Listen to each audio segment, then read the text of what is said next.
Ever catch yourself scrolling through those real estate listings? Oh, yeah. Daydreaming about that perfect kitchen or that backyard you could totally transform? Totally. But then that big question hits. Uh-huh. Should I actually buy this dream or just rent it? It's huge, right? It's a massive decision, and there's a lot riding on it. So much. So today we're diving deep into this whole buy versus rent dilemma. And the funny thing is, even the financial gurus out there, they don't always agree. Not always. I read this one expert who suggests you should basically rent anything that flies, floats, or moves. Oh, wow. Wild. Yeah. We'll get to that a bit later. But Sure. what's so interesting about this debate is that it's not just about crunching numbers. It's about our dreams. It's about our values, like how we picture our lives. Yeah. Owning a home, it's often like this symbol of stability. Stability. Building a family, achieving that classic American dream. But is that dream always the smartest move? Yeah. Financially speaking. That's the question. That's what we're trying to figure out here. That's what we're here for. Let's start with that big argument everybody throws out there when you talk about buying a home. Yeah. Building equity. Big one. It's like what Dave Ramsey always says. Homeownership is like this cornerstone of building wealth. That's the idea. So how does that actually work? Think about it this way. Okay. When you're making those mortgage payments, you're not just throwing money away on rent.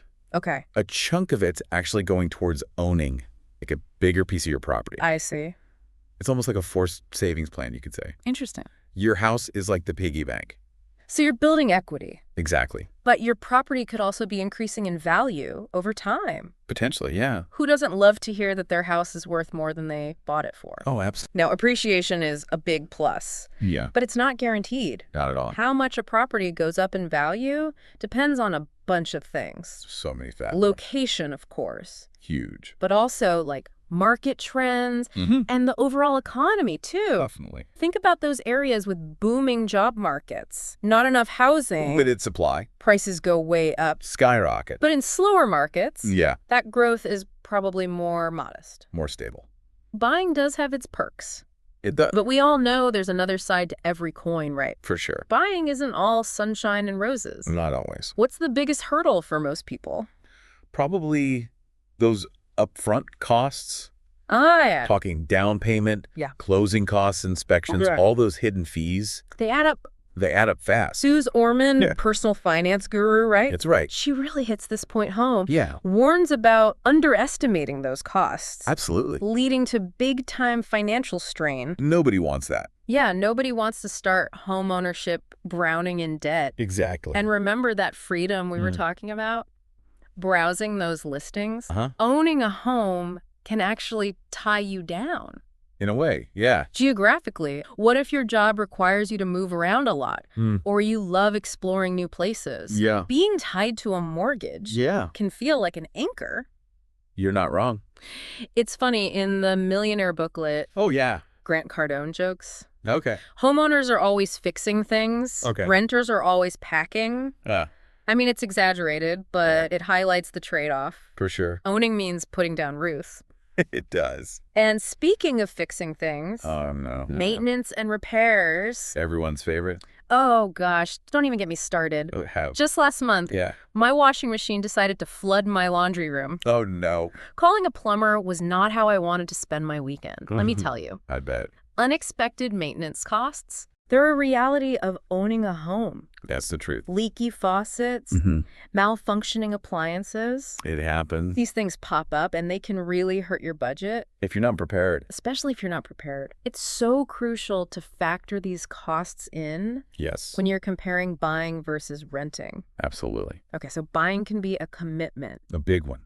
What about renting? Yeah. That freedom and flexibility. Okay. Let's talk about the pros of saying no thanks to that mortgage and embracing the rental life. Sounds good. What does renting offer? It offers incredible flexibility, Okay. especially for those still figuring things out. What kind of things? Oh, exploring career paths. Maybe they haven't decided where they want to settle down Yeah. long term. It makes sense for young professionals. Oh, yeah. Just starting out, no need to feel tied down Yeah. when you're still figuring out your next move. Makes sense. Exactly. Ramit Sethi, Okay. another personal finance expert, emphasizes this in his book, I Will Teach You to Be Rich. I've heard of that one. He argues that renting lets you allocate funds to other goals, like investing, maybe building a business, or even just enjoying life a bit more. I like that one. And let's not forget the relief of not having to deal with that massive down payment. Oh, yeah. Renting frees up a lot of cash.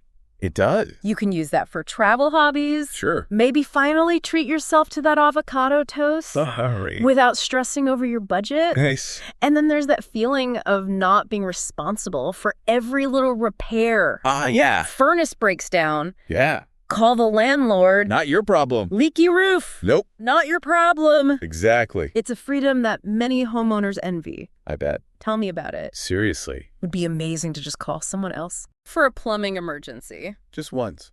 But hey, that's part of the deal. Yeah. When you're king or queen of your own castle, you got to take care of the kingdom. Gotta do it. Renting has its perks. Definitely. But there must be downsides, too. There always are. What are we missing here? One of the biggest drawbacks. Okay. You're not building equity. Every month, that rent check disappears. Yeah. You're not gaining ownership. I see. It can feel like you're throwing money away. Yeah. Especially when you compare it to owning with a mortgage. That throwing money away feeling. It's real. It's a real psychological hurdle for a lot of people. It is. It's like you're not making progress towards owning your own place. I get it. And then there's the dreaded rent increase. Uh-oh. Landlords can raise your rent. That's right. Sometimes significantly. Especially in high-demand areas. Unpredictable and makes budgeting so difficult. Especially on a tight budget. I can only imagine the stress, especially in cities where rent seems to jump every year. It's tough. Feels like playing financial catch-up. You never win. Never quite win. Yeah. And here's something a lot of first-time renters miss. What's that? The lack of tax benefits. Oh, yeah. Homeowners, they can deduct mortgage interest and property taxes. Right. Saves them a lot of money. Big time. Unfortunately, renters don't get those perks. They don't. Ah, the joys of tax deductions. Another piece of the puzzle to consider For sure. really affects your finances. In more ways than you think. In more ways than you might realize. Yeah. So we've laid out the basics, pros and cons of both sides, but how do you actually decide which path is right for you? That's what we'll tackle next. I can't wait. All right, so we've covered the basics. We have. Buying can build wealth, but it comes at a cost. Renting is flexible. Yeah. But you miss out on that equity. It's a lot to juggle. It is. But how do we actually decide? It boils down to a few key factors. Okay, like what? Most important one. Your financial situation. Can you really afford to buy right now? What does that even mean?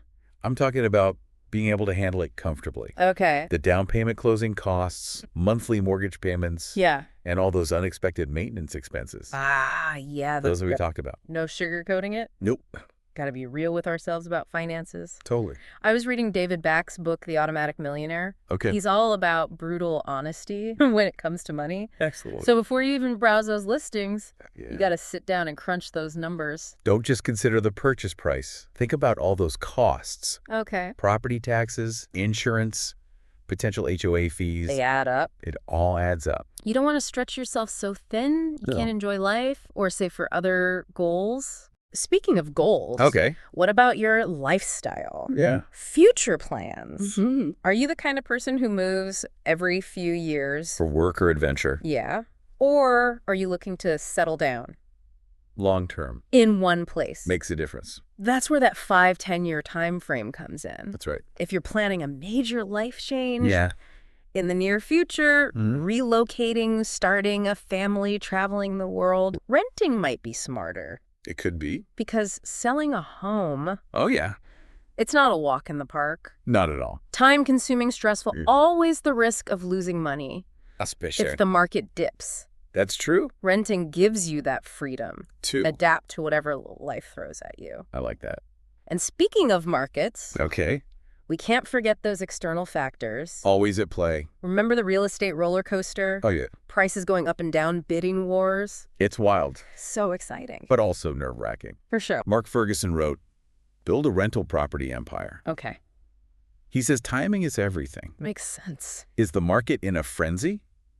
Or is it cooling down? That affects things. It can drastically impact your buying power. And how much you might earn. or lose. If you decide to sell later, it's not just about finding the dream home. Ew. It's about finding it at the right time. Exactly. Talk about pressure. Sometimes being patient. Yeah. Riding out a hot market as a renter. Okay. Waiting for a better opportunity to buy. Yeah. That could be the best move. So we've got finances, lifestyle, market conditions. Yeah.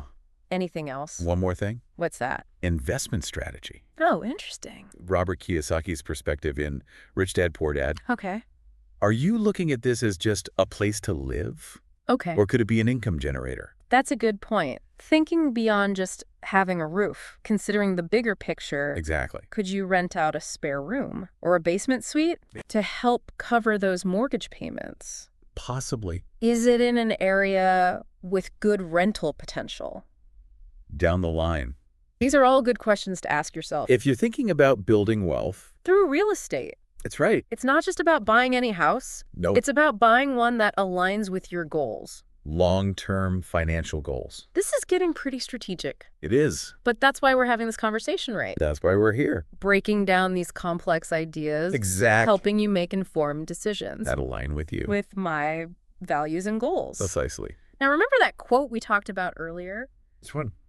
About renting anything that flies, floats, or moves? Oh, yeah. Grant Cardone. Yeah, that was him. Bold statement. Sounded crazy at first, yeah. But what's he really getting at? There's a logic to it. Okay. Especially for those early on in building wealth. So he believes... Tying up your money. Yeah. Things that depreciate. Like what? Like cars, boats, planes.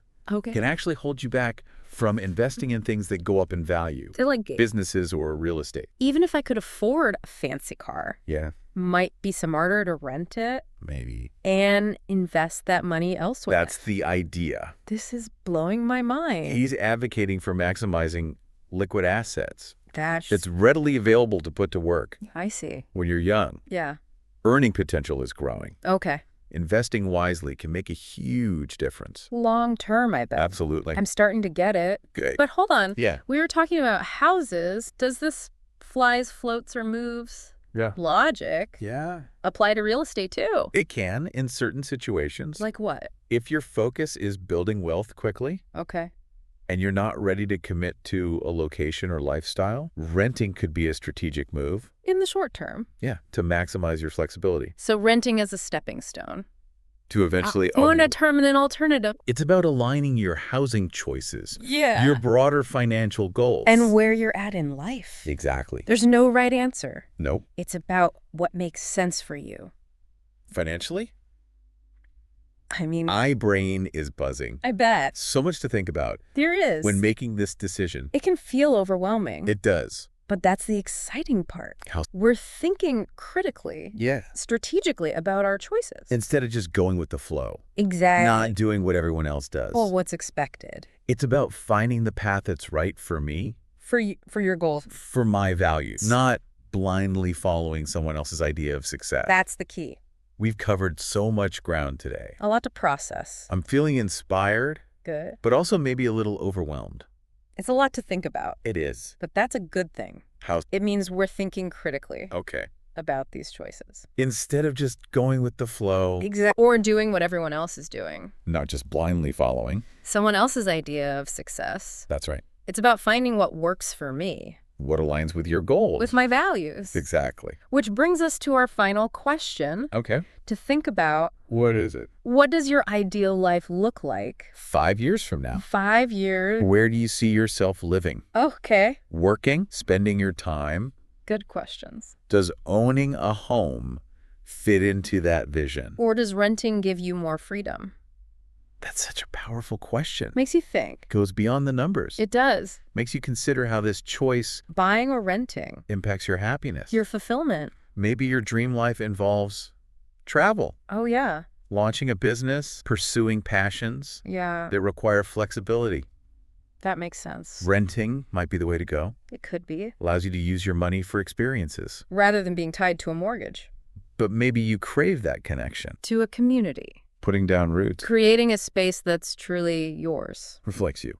For some, owning a home gives you that stability. That sense of belonging. Yeah. No rental can replicate. It's different. The key is to be honest with yourself. about what really matters. What are your priorities? Yeah. What are you passionate about? Your long-term goals? Once you know those things, yeah, you can make the right decision. One that aligns with you. With my vision of a fulfilling life. That's it. This has been an eye-opening deep dive. It has been. It's not just about buying or renting. It's about more than that. It's about creating a life you love. I like that. The life that reflects your values. And brings you joy. That's worth more than any financial gain. Couldn't agree more. Knowledge is power. Absolutely. The more we understand our options, yeah, the better choices we can make. For our future.